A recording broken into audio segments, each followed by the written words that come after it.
Hello and a very warm welcome. You're watching Times Now with me, Priya Behel. Now we are back to talking about EVMs and the controversies surrounding them. Something that started with a post by Elon Musk, then was further fueled by controversy around Vaikar, India BJP candidate in Maharashtra's victory. A report on EVMs being unlocked by a phone had spurred the opposition to question the EVMs, Election Commission and the entire electoral process altogether. The opposition had claimed that they have been vindicated, as this shows that EVMs are not foolproof. But the entire story has fallen flat, with the news portal that carried the story apologizing for the news piece, calling it an error. Here is what the news portal had said. The report, Vaikar's kin had a phone that unlocks EVM, inadvertently, erroneously mentions that the accused person used his mobile phone to generate an OTP to unlock EVMs. The error is regretted. This is the corrigendum that has been published by the news agency. Remember, the Election Commission had also held a press conference yesterday, issuing a clarification on this matter. The EC official had said that there is no provision whatsoever to unlock an EVM using an OTP, since electronic voting machines are stand-alone devices that cannot be connected with any other device. The police have also released a press note confirming that the reports on a phone being used to unlock the EVM are false and misleading, and legal action could be initiated for those propagating the same. It's not just the Vaikar story, however. The opposition also latched on to Tesla CEO Elon Musk's post calling for elimination of the EVMs. He had said that the risk of being hacked by humans or AI, while small, is still too high. Former Union Minister Rajeev Chandrasekhar, who had a back and forth with Elon Musk over the same, had reiterated that Musk has not understood Indian EVMs, saying while he claimed everything can be hacked, a toaster or a calculator cannot be hacked. The BJP has also cited newspapers' apology, asking the opposition, who was banking on that report, to gun for the government and EC to now issue a corrigendum as well. उनका काम है आरोप लगाना, उसी से तो 99 seat जीते हैं ना, उसी से तो 99 सीट जीते हैं। अगर उनको विश्वास नहीं है तो इस्तीफा कर दें 99 आदमी। अगर उस पर उनका विश्वास नहीं है तो 99 एमपी इस्तीफा कर दें। The Congress party, again, I would say categorically that they are coming to terms with being in the opposition for the next 5 years. And they are creating excuses. Mr. Musk is a very reputed entrepreneur, and he was speaking on things in a US perspective, where the EVM machines that are used or the electronic voting machines that are used in the US and a lot of other countries and India, it's structurally very different. While the Indian EVMs, it is tamper-proof because it is not something, it is not a device that is connected to the grid or a network in any manner. It is not connected, it cannot be connected using 4 or 5G or using Wi-Fi. It is completely a standalone device, and these kind of devices cannot be tampered. All right, the controversy had started yesterday after Elon Musk's post, which, by the way, had nothing to do with elections and electoral processes in India. He was talking about a dispute that had arisen in Puerto Rico in the US because the primaries for presidential polls are currently underway over there. One of the independent candidates had made a post where he was objecting about the usage of EVMs, to which Elon Musk was reacting. However, the opposition in India was quick to latch on to that comment, seeking validation and demanding an explanation from the government. From the government, there have been swift rebuttals to all these allegations, and amongst the first ones to counter and fact-check Elon Musk was former MOS IT Rajeev Chandrasekhar, and today Group Editor-in-Chief Navika Kumar has spoken to him. Listen in. Joining me on the news hour tonight is former Minister for Information and Technology, Mr. Rajeev Chandrasekhar. Mr. Rajeev Chandrasekhar, thank you very much. The question everybody is asking, you waded into the Elon Musk EVM controversy. The Congress party says that you seem to be totally, avoiding any scrutiny of EVMs. Not even willing to open this up for investigations after, doubts have been raised in several quarters. That's what Rahul Gandhi says about your statement on Elon Musk's tweet. No, Navika, I certainly wasn't thinking of Rahul Gandhi or any of the Congress postdoctoral students in electronics and technology when I responded to Elon Musk. Elon made a statement which was, I think, in the context of his own experiences in the US election system, where they use a very different type of an electronic voting machine.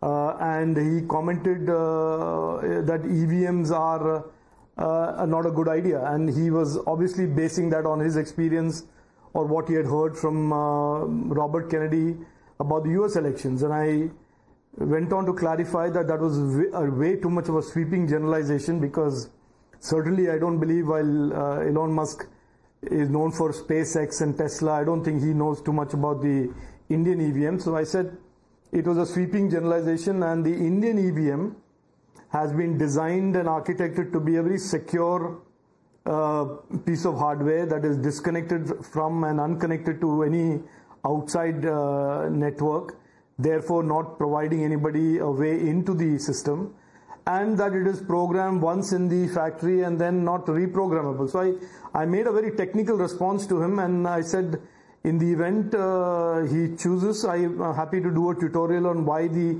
Indian EVM is very different from what the Americans and Western Europeans use. Of course, the Elon's tweet was jumped on by our Congress scientific advisors, including Rahul Gandhi, to which anyway I have no answer, because their knowledge far outstrips what I know from science and electronics and technology. And they, of course, live in the realm of Jupiter's escape velocity and potatoes turning gold and so on and so forth. So I can't respond to what they think of this, but I didn't wade into an argument as much as I clarified to Elon that I think he was speaking to facts that he was not aware of or he did not know about. Well, so Mr. Chandrasekhar, the question today everybody is asking, and clearly when you talk about EVMs, I'm sure you would have thought that any mention of the word EVM and politics would break back home in India, because this is fertile ground for the EVM controversy. Are you surprised that this has been picked up politically and your statement has been, looked at just under a microscope of the highest intensity to look at whether you're defending EVMs or have something to hide as far as Indian EVMs are concerned? No, look, Navika, I think it is pretty clear that the recent events where the people of India have given Prime Minister Narendra Modi ji a historic third mandate, and have also at the same time given the Congress party under Rahul Gandhi a third successive defeat in the Indian elections, has really created an incentive amongst Congress leaders to try and distract their followers and their supporters. One by one. Mr. Karge first came out and said, no, they don't have a mandate, and when that didn't fly, now they will talk about EVMs, and when that doesn't fly, they'll move on to the other things. So I think this is not necessarily to do with EVMs as much as their desire to keep their flock intact and their flock distracted from what is the third successive defeat under Rahul Gandhi. Look, that is not a mean achievement. Even when some people in politics try very hard, that is an achievement that is difficult to achieve. That you take the oldest national party in the country and lead them to the third successive national election defeat. That takes some doing, and I think Rahul Gandhi is certainly interested in making sure that his people are distracted from that fact, and the EVMs come in handy. And at the end of the elections, our Election Commission themselves said, I think EVM, the controversy will now will die till the next elections. And I think Elon Musk inadvertently has given a little bit more fuel to the Congress party, and it's, like I said, heavily scientifically advanced minds to comment again about the EVMs. And look, Navika, you know that the Supreme Court has gone into this issue, and the Supreme Court has already ruled on this issue. So I think these are all noises and static that are deliberately being put out there to continue this this pattern of lies and misinformation that somehow keeps them excited and happy even when they are facing the third defeat, or when they have faced their third defeat in elections. Well, so let me ask you. You say you are an engineer, you understand all of this. The other so-called scientific advisors in the Congress, but there is another engineer who's come in, Sam Pitroda. He says he's an engineer and he knows EVMs can be hacked and it's best to return to paper ballots. How would you respond to him? No, look, I don't want to, certainly I don't want to spoil my day today by engaging in some nonsense that, yet another nonsense that Sam Pitroda puts out there. He's hardly, I mean, by the admission of the Congress leadership themselves, they have disassociated with him, from him. And he certainly, I mean, while I believe once upon a time he was somebody relevant in the technology space, he certainly, by the own admission of the Congress party, he is certainly not relevant to today's conversation. And I'm not being arrogant, or I'm not trying to be rude to him, but certainly you know what he has said, and his own take on many issues are at 180 degrees divergent from the values and what people of India espouse. Whether it is Ram Mandir, whether it is terrorism attacks, whether it is Pakistan's terrorism, whether it is the 1984 riots, Sam Pitroda is hardly somebody who has distinguished himself by being on the right side of history, or indeed being on the right side of the truth. So I would not want to get into a debate, certainly not with him. But and certainly this is not an issue of a debate at all. Elon Musk said something, I have countered him, I have explained to him that the situation in India and the design and architecture of the Indian EVM is very different from what he has seen and experienced in the US. If the Congress party wants to continue to perpetuate this myth about the EVM, more power to them, and the people of India will keep rejecting them. But let me tell you, Uddhav Sena's one particular case of Ravinder Vaikar, where votes polled stopped, the counting stopped around the 18th or the 19th round, and the counting process was stopped, in the last round Vaikar was declared a winner. They are now saying that this whole controversy brings back to light the fact that EVMs, one way or another, have been hacked, and they will not allow the member of parliament from there to take oath, because it's actually the Uddhav Sena guy who should have won. How do you look at all of these political developments that have taken place ever since this tweet from Elon Musk came about?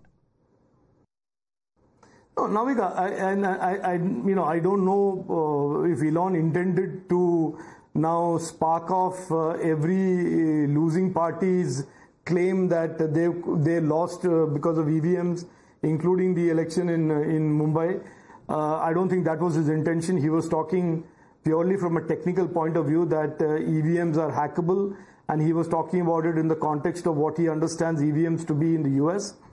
And we have clarified that the EVMs in India cannot be hacked, or are not like the EVMs in the US, and are designed to be secure. Now, everybody who has lost in these elections, including myself, if we start now using this as an opportunity to lay claim to either a re-election or a recount, or allege that the elections didn't go in our favor, I think that is extending this a bit too much. I mean, I can start making the argument as a losing candidate in these elections that my elections too, if 8,000 votes had come in my favor, I would have won, and therefore it is the EVM that was hacked by my opponent in Tirunelveli. These are bizarre, Navika.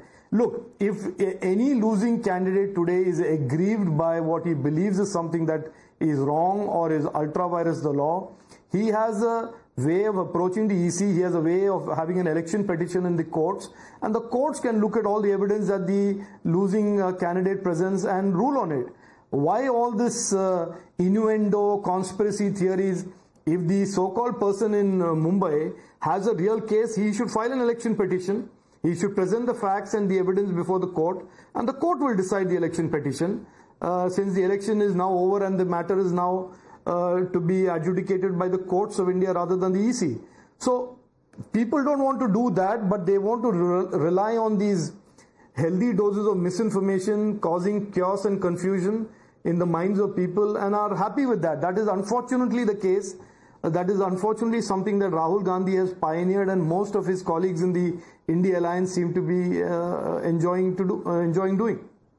Well, so Rajeev, Rahul Gandhi is not backing off anytime soon. He says when democratic institutions are captured, the only safeguard lies in electoral processes that are transparent to the public. EVM is currently a black box. EC must either ensure complete transparency of the machines and processes or abolish them. How do you respond? Look, I mean, it is clear, Navika, Rahul Gandhi and the people, the parties in the India Alliance, the dynasts, want to take India back into the good old days when paper votes, booth capturing, all of those things that their forefathers and grandfathers and the long line in their dynasties enjoyed grabbing power with. And unfortunately, India doesn't want to go back. We want to go forward. If there are any issues with the EVMs, it is not certainly to go back to the bad days of booth capturing and paper votes.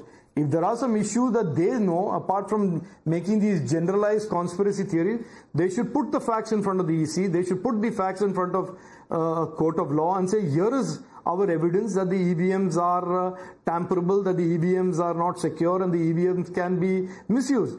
Instead of relying on these vague sort of conspiracy theories just with the intention of creating doubt around not just institutions, doubts about the process. Remember, this is the man who does not hesitate to go abroad and just pass wide sweeping generalizations about Indian judiciary, Indian constitution being at risk, India's democracy being at risk, Indian institutions being at risk, whereas it is his party, his family that governed India and that presided over the corrosion and the capture of every institution, including the Supreme Court. So I don't know what they want to prove. If they want to make a point that the EVMs are technically vulnerable, then I think that piece of evidence they should present to the EC, to a court, and take it forward instead of all of this political drama that they have become so good at. Okay, before I let you go, short description of Elon Musk, Rajeev Chandrasekhar style.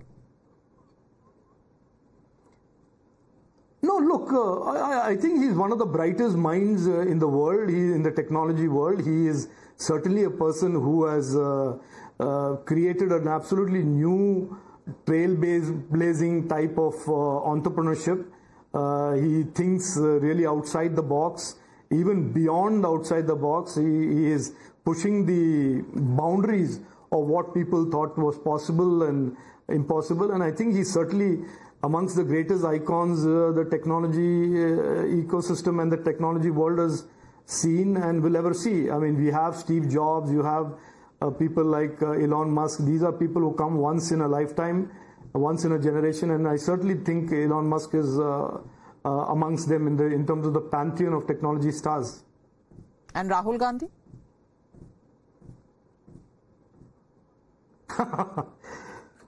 Well, I certainly don't want to comment on that. It's that, Navika, it's for the people of India to comment on Rahul Gandhi. I don't want to bring my personal views about him, and I certainly don't think he's worthy of my comment. Are you losing your fighting touch after elections, Rajeev? No, not at all. I am not losing my fighting touch. I just don't want to get started on commenting on a person like Rahul Gandhi today, because we are talking about Elon Musk, we are talking about technology, we are talking about the EVMs, and I'm happy to have an interview with you anytime you think it's useful for a longer conversation about Rahul Gandhi and the future of the Congress. Well, we'll leave it at that. Thank you very much, Rajeev Chandrasekhar, for joining me on the News Hour tonight.